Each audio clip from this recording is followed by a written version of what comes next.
नमस्कार, जय हिंद मित्रों। आप सभी लोगों का अपना लक्ष्य चैनल में स्वागत है। मित्र, हम लोग डिस्कस कर रहे हैं एनसीईआरटी बेस्ड साइंस की बुक महेश वर्णवाल भौतिक एवं रसायन विज्ञान सीरीज 6। तो आज हम लोग अध्याय तीसरा गति एवं विराम उसको डिस्कस कर रहे हैं। तो चलिए, मोशन एंड रेस्ट। तो चलिए आइए उसी पे आज ये है। इसको ये चैप्टर बड़ा होने के कारण इसको दो भागों में डिवाइड करना पड़ा, जिसके कारण यह पहली वीडियो बन चुकी थी। शेष दूरी तथा विस्थापन, डिस्टेंस एंड डिस्प्लेसमेंट से शुरू करनी थी। तो आइए हम लोग शुरू करते हैं। गतिमान वस्तु द्वारा एक विशिष्ट समय अंतराल में तय किए गए मार्ग की संपूर्ण लंबाई दूरी कहलाती है। दूरी क्या ऐसी राशि है? एक अदिश राशि है। नेक्स्ट पॉइंट है, गतिमान वस्तु के प्रारंभिक एवं अंतिम बिंदु के बीच की न्यूनतम दूरी उस वस्तु का विस्थापन कहलाती है। विस्थापन एक सदिश राशि है जो वस्तु की स्थिति में परिवर्तन को दर्शाती है। उदाहरण के तौर पर देखिए, एक व्यक्ति द्वारा विभिन्न दिशाओं में की गई गति, यह क्या होता है? विस्थापन होता है। पहले व्यक्ति ए पॉइंट पे था, ए से बी गया, बी से फिर सी गया, सी से डी गया, डी से ई गया, ई से अब एफ है। तो जो है विस्थापन हुआ, विस्थापन कितना हुआ? ए से एफ तक, ठीक है। टोटल 3 मीटर का क्या हुआ? विस्थापन हुआ। तो अगर यहीं पे बात करें दूरी, उसने कुल दूरी कितनी चली है? तो ए से बी तक चली है, बी से सी तक चली है, सी से डी तक, डी से ई तक और ई से एफ तक। तो टोटल होता है 14.7 मीटर, ठीक है। लेकिन अगर बात करें विस्थापित कितना हुआ है, तो ए से एफ मात्र 3 मीटर। नोट देख लेते हैं। यदि कोई व्यक्ति वस्तु विभिन्न दूरियां तथा तय करने के पश्चात पुनः अपने प्रारंभिक बिंदु पर आ जाए तो उस वस्तु का विस्थापन कितना होगा? 0 होगा। समझ में आ गया ना कि कोई व्यक्ति अगर कितनी भी दूरी चल ले और वहीं आके अपने स्थान पर स्थिर हो जाए तो विस्थापन कितना होगा? 0 हो जाएगा। दूरी तथा विस्थापन में अंतर की बात करते हैं। दूरी और विस्थापन में अंतर क्या है? दूरी सदैव धनात्मक होती है, जबकि विस्थापन धनात्मक, ऋणात्मक या शून्य कुछ भी हो सकता है। दूरी केवल परिमाण को व्यक्त करती है, विस्थापन परिमाण तथा दिशा दोनों को व्यक्त करता है। दूरी यह अदिश राशि है, विस्थापन यह सदिश राशि है। दूरी इसका मान्य 0 नहीं हो सकता, विस्थापन का मान्य 0 हो सकता है, ठीक है। इतनी बात तो समझ आ गई। और इसके बाद उदाहरण 2 देख लेते हैं। दूरी, एक कार द्वारा 23 मीटर त्रिज्या तथा 44.51 मीटर परिधि वृत्ताकार पथ पर एक चक्कर। इसको आप देख लीजिएगा कि कार द्वारा तय की गई वृत्ताकार पर कुल दूरी कितनी है, लेकिन वह जहाँ से चलता है वहीं पर आ जाता है, तो क्या हो जाता है? 0 हो जाता है। अब बात करते हैं चाल तथा वेग में अंतर। तो यहाँ पहले चाल तथा वेग देखते हैं। Speed and velocity. चाल क्या है? किसी निकाय द्वारा एकांक समय में चली गई कुल दूरी उस निकाय की चाल कहलाती है। चाल एक अदिश राशि है। एसआई पद्धति में चाल का मात्रक मीटर पर सेकंड है और इसकी विमा L⁻⁻1 है। चाल बराबर क्या होता है? दूरी बटे समय, और वेग बराबर विस्थापन बटे समय होता है। समय के सापेक्ष किसी गतिमान पिंड के विस्थापन की दर, रेट ऑफ डिस्प्लेसमेंट, उस पिंड का वेग कहलाती है। अर्थात किसी पिंड द्वारा एकांक समय में एक निश्चित दिशा में तय की गई दूरी उस पिंड का वेग कहलाती है। वेग एक सदिश राशि है। एसआई पद्धति के अनुसार इसका मात्रक मीटर पर सेकंड एवं विमा L⁻⁻1 होता है। और इसके बाद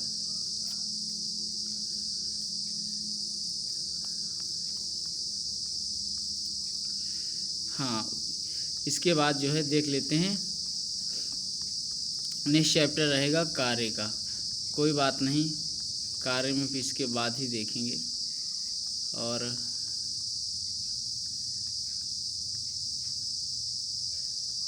यहाँ चल रहे थे, तो ये हो गया। इसके बाद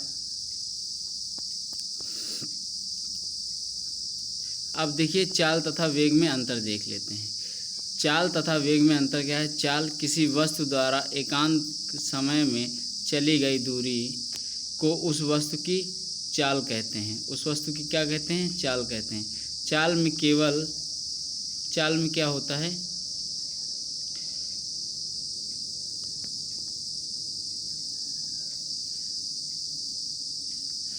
ये है, किसी वस्तु द्वारा एकांक समय में चली गई दूरी को उस वस्तु की चाल कहते हैं।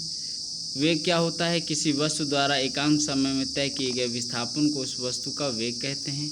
चाल में केवल परिमाण होता है, दिशा नहीं होती। वेग में परिमाण के साथ साथ दिशा भी होती है। वे चाल अदिश राशि है जबकि वेग सदिश राशि है। किसी वस्तु की चाल उस वस्तु के परिमाण के बराबर या उससे भी अधिक हो सकती है, जबकि वेग किसी वस्तु के वेग का परिमाण उस वस्तु की चाल से अधिक नहीं हो सकता। अब बात करते हैं सापेक्ष वेग की, रिलेटिव वेलोसिटी। जब दो या दो से अधिक पिंड गतिमान हो तो उनकी एक दूसरे के प्रति वेग की स्थिति सापेक्ष वेग कहलाती है। यदि दो पिंड एक ही दिशा में गतिमान हों तो सापेक्ष वेग का मान धनात्मक एवं परस्पर विपरीत दिशा में गतिमान होने पर सापेक्ष वेग का मान ऋणात्मक होता है। बात करेंगे त्वरण की, तो त्वरण क्या है? एक्सीलरेशन। किसी विशिष्ट समय अंतराल में वेग परिवर्तन की दर को त्वरण कहते हैं। यदि समय के सापेक्ष किसी गतिमान पिंड के वेग में वृद्धि होती है तो इसे त्वरण कहा जाता है, तथा यदि समय के सापेक्ष वेग में कमी होती है तो इसे मंदन कहा जाता है। और जैसे तेज दौड़ती हुई कार के ब्रेक लगाने पर कार की गति कम हो जाना। तो त्वरण एक सदिश राशि है जिसका मात्रक क्या होता है? मीटर पर सेकंड स्क्वायर होता है। त्वरण बराबर होता है वेग परिवर्तन बटे समय अंतराल। अब बात करते हैं गति के समीकरण की, तो गति के समीकरण क्या है? यदि किसी गतिमान पिंड का त्वरण नियत हो तो उस पिंड की गति से संबंधित विभिन्न चरों जैसे वेग, विस्थापन, समय, त्वरण के संबंध प्रदर्शित करने के लिए गति के 3 समीकरणों का प्रयोग किया जाता है जो निम्नवत हैं। पहला समीकरण गति का फर्स्ट इक्वेशन ऑफ मोशन।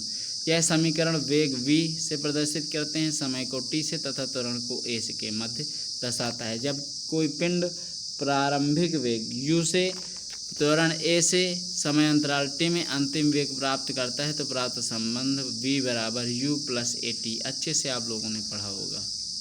बात करते हैं सेकंड गति का द्वितीय समीकरण। यह समीकरण विस्थापन, वेग तथा त्वरण के मध्य संबंध दर्शाता है। जब कोई पिंड प्रारंभिक वेग u से समय अंतराल में दूरी s तक विस्थापित होता है तो विस्थापन से संबंध। नेक्स्ट है गति का तृतीय समीकरण। यह समीकरण वेग, विस्थापन तथा त्वरण के मध्य संबंध दर्शाता है। जब कोई पिंड प्रारंभिक वेग u से त्वरण a के साथ दूरी तय करता है तो अपने अंतिम वेग को प्राप्त करता है। v स्क्वायर बराबर u स्क्वायर प्लस 2as। ठीक है, तो गति का द्वितीय समीकरण क्या है? s बराबर ut plus half at square. और गति का तीसरा नियम v स्क्वायर बराबर u स्क्वायर प्लस 2as। ठीक है, अब बात करते हैं बल की, तो देखो बल क्या है? बल वह बाह्य कारक है जो किसी वस्तु की अवस्था, स्थिति, आकार या आकृति में परिवर्तन करता है या परिवर्तन करने की चेष्टा करता है। बल एक सदिश राशि है जिसमें परिमाण एवं दिशा दोनों होते हैं। बल का मात्रक न्यूटन है जिसे किलोग्राम मीटर पर सेकंड स्क्वायर में भी प्रदर्शित किया जाता है। इसके बाद बात करते हैं बल के विभिन्न रूप एवं उदाहरण। धक्का देकर दरवाज़ा खोलना भी एक तरह का क्या है? बल है। खिंचाव, रिक्शा चालक द्वारा खींचना, रिक्शा को खींचना भी एक बल है। संपीड़न, गैसों को संपीड़ित करके उन्हें सिलेंडरों में भरना भी बल है। तनाव, रबड़ के दोनों सिरों को खींचना भी बल है। ठीक है, और वायु प्रतिरोध, गतिशील वाहन पर उसकी गति की दिशा में विपरीत वायु द्वारा आरोपित बल। घर्षण, वाहनों एवं व्यक्तियों को सड़क पर चलना भी क्या है? बल है। बलों के प्रकार, टाइप्स ऑफ फोर्सेस। बलों के मुख्यतः 2 वर्गों में विभाजित किया गया है, संपर्क बल तथा गैर संपर्क बल। संपर्क बल कॉन्टैक्ट फोर्स देख लेते हैं। ऐसे बल जो संबंधित निकाय पर प्रत्यक्ष रूप से अथवा किसी माध्यम से अथवा किसी अन्य माध्यम से परोक्ष रूप से आरोपित होते हैं, संपर्क बल कहलाते हैं। संपर्क बलों के प्रमुख उदाहरण निम्नवत हैं। पहला है आरोपित बल। किसी व्यक्ति अथवा वस्तु द्वारा किसी अन्य व्यक्ति अथवा वस्तु पर आरोपित किया गया बल आरोपित बल कहलाता है। उदाहरण, किसी व्यक्ति द्वारा मेज को धक्का देकर उसका किसी अन्य स्थान में परिवर्तन करना आरोपित बल कहलाता है। दूसरा है लंबवत बल।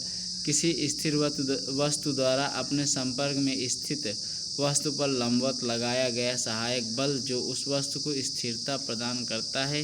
लंबवत बल कहलाता है। उदाहरण मेज पर रखी पुस्तक पर मेज की सतह द्वारा पुस्तक के भार को सहारा देने वाला बल। तीसरा है घर्षण बल। किसी सतह द्वारा आरोपित वह बल जो उस सतह पर गतिमान वस्तु अथवा व्यक्ति की गति का विरोध करता है घर्षण बल कहलाता है।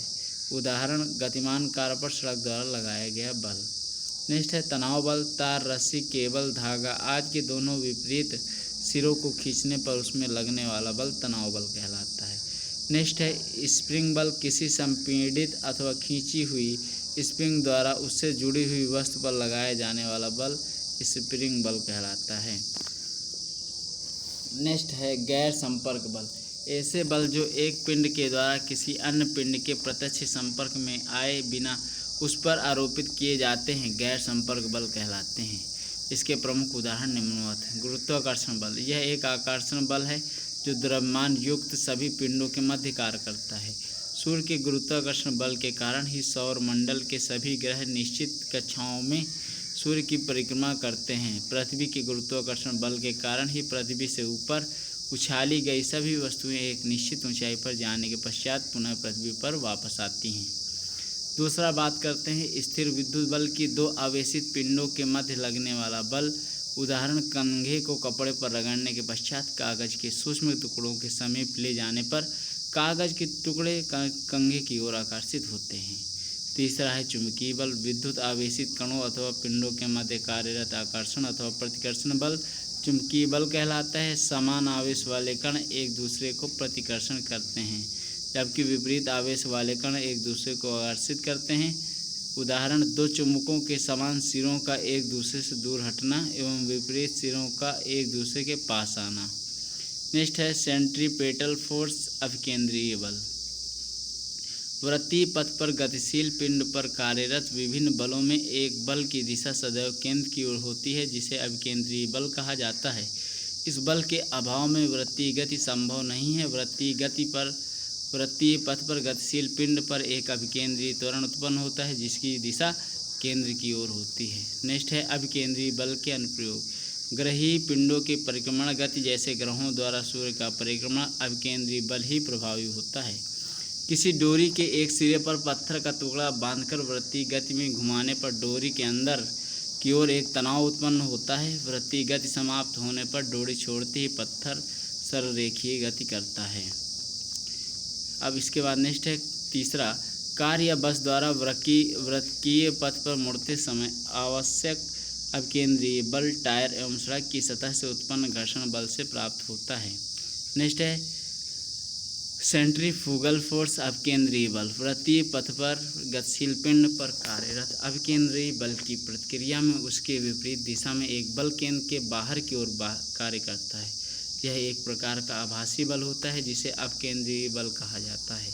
उदाहरण वॉशिंग मशीन, दूध से मक्खन बनाने वाली मशीन अभिकेंद्रीय बल पर क्रियाशील है। नेक्स्ट है बल आघूर्ण। वह बल जो किसी पिंड में घूर्णन उत्पन्न करता है बल आघूर्ण कहलाता है। बल आघूर्ण जिस बिंदु पर कार्य करता है उस पिंड का अक्ष कहा जाता है तथा पिंड इसी अक्ष पर घूर्णन करता है। बल आघूर्ण को टाउ से प्रदर्शित करते हैं। बल आघूर्ण टाउ पिंड पर लगाए गए बल के परिमाण F तथा घूर्णन अक्ष से बल की क्रिया की रेखा की लंबवत दूरी के गुणनफल के बराबर होता है। इसका मात्रक न्यूटन मीटर है। पिंड के अक्ष से अधिक दूरी पर लगने वाले बल लगाने से यह अधिक प्रभावी होता है। उदाहरण पेंचकस के द्वारा पेंच घुमाना, दरवाजे के हाथे कब्जे से दूर लगाना, गन्ना पेरने की मशीन में बैलों को केंद्र से दूर बांधकर घुमाना। अब बात करते हैं बल युग्म कपल।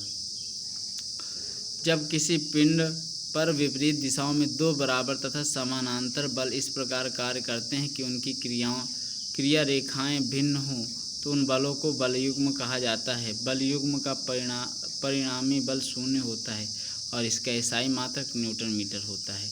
बात करते हैं मोमेंट ऑफ इंटीरियल जड़त्व आघूर्ण।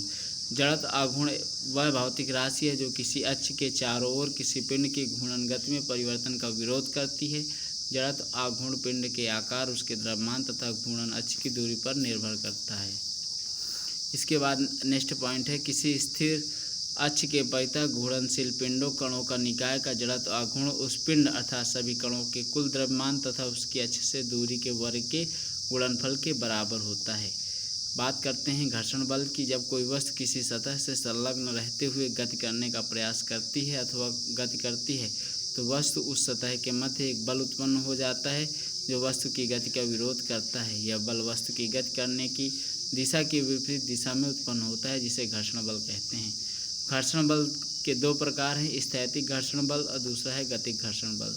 स्थैतिक घर्षण बल किसी सतह पर स्थिर अवस्था में रखी हुई वस्तु और उस सतह के मध्य लगने वाला घर्षण बल स्थैतिक घर्षण बल कहलाता है। जैसे पुस्तक को स्थिर मेज पर खिसकना या खिसकाना।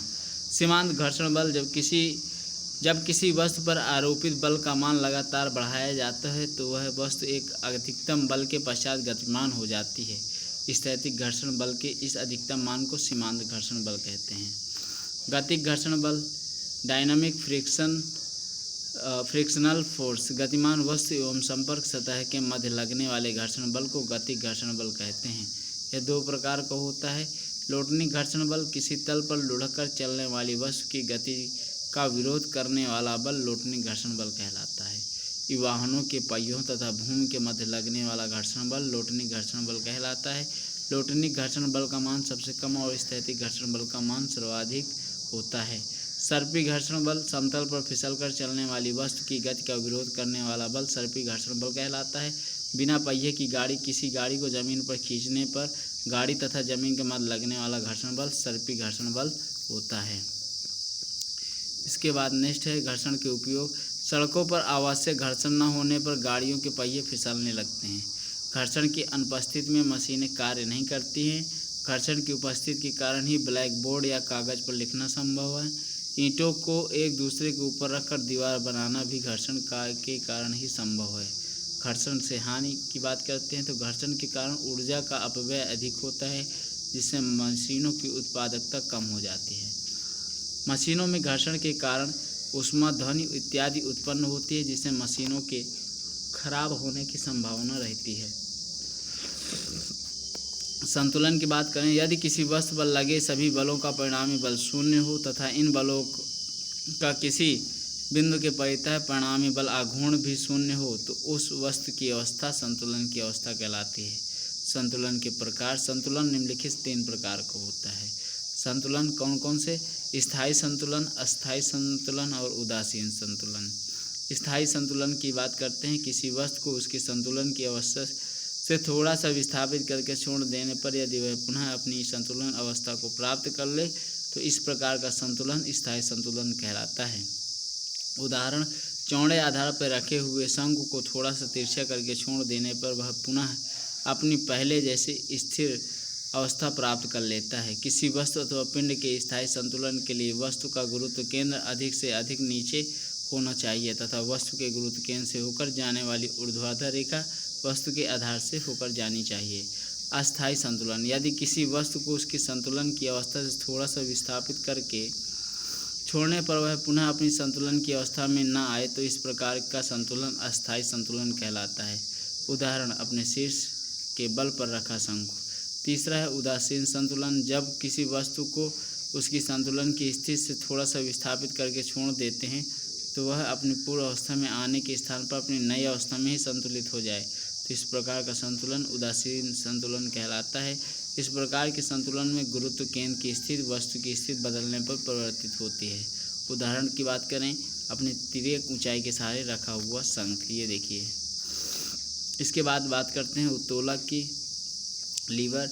उत्तोलक वस्तुतः सरल मशीन होती है जो बल आघूर्ण के सिद्धांत पर कार्य करती है। उत्तोलक एक सीधी अथवा तिरछी छड़ से लेकर अपेक्षाकृत जटिल संरचना वाले उपकरण तक हो सकते हैं। एक उत्तोलक में मुख्यतः 3 भाग होते हैं, आलंब, आयास तथा भार। ठीक है। अब इसके बाद देख लेते हैं उत्तोलक के प्रमुख भाग। आलंब क्या होता है? वह बिंदु जिसके चारों ओर उत्तोलक की छड़ स्वतंत्रता पूर्वक घूर्णन करती है क्या कहलाती है? आलंब कहलाती है। इसे एफ से प्रदर्शित करते हैं। आयास, इफर्ट, उत्तोलक के लिए उपयुक्त बल आयास कहलाता है। इसे पी से प्रदर्शित किया जाता है। भार, उत्तोलक की सहायता से जिस वस्तु को उठाया जाता है वह भार कहलाता है। इसे W से प्रदर्शित करते हैं।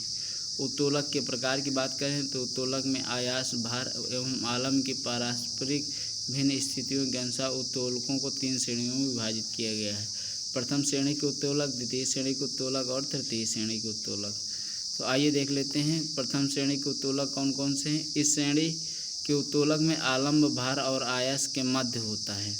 तो पहले उसमें आता है साधारण तुला, कैंची, प्लास, कील उखाड़ने का हथौड़ा, बोझ उठाने की छड़ और बच्चों के झूलने का तख्ता। बात करते हैं द्वितीय श्रेणी में कौन कौन से। तो इस श्रेणी में क्या होता है, उत्तोलक में भार आलम्ब तथा आयास के मध्य होता है, जैसे नींबू निचोड़ने की मशीन, सुपारी काटने का सरौता और कूड़ा धोने की एक पहिए वाली गाड़ी। नीचे है तृतीय। तृतीय में क्या होता है, इस वर्ग के उत्तोलक में आयास, आलम्ब तथा भार मध्य होता है, जैसे चिमटा, किसान का हल, मनुष्य के हाथ की कोहनी। ठीक है। तो अब नेक्स्ट चैप्टर मित्र ये तो समाप्त हुआ। अब नेक्स्ट चैप्टर अध्याय 4 रहेगा, कार्य, ऊर्जा एवं शक्ति। तो मिलते हैं नेक्स्ट वीडियो पे। जय हिंद, जय भारत।